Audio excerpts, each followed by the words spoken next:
ಕುಡಿಸ್ಲಿಲ್ಲ.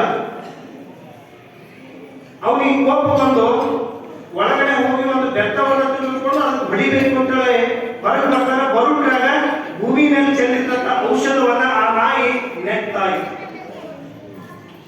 ಅಂದ್ರೆ ನಾವು ನಮಗೆ ಬೇಕಾದ ರೀತಿಯಲ್ಲಿ ಆಲೋಚನೆ ಮಾಡ್ತೀವಿ ಹೊರತು ನಮ್ಮ ಎದುರಿಗಿರುವ ಅವಶ್ಯಕತೆಗಳೇನು, ಅವರಿಗೆ ಏನು ಬೇಕು ಅನ್ನುವಂಥದ್ದನ್ನ ನಾವು ಆಲೋಚನೆ ಮಾಡದೆ ನಮ್ಮದೇ ಆದಂತ ರೀತಿಯಲ್ಲಿ ಕಾರ್ಯಪ್ರವೃತ್ತರಾಗ್ತೀವಿ.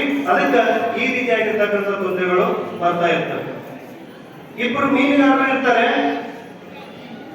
ಒಂದು ಕೆರೆ ಒಳಗ ಮೀನ ಹಿಡಿಲಿಕ್ಕೆ ಹೋಗ್ತಾರೆ.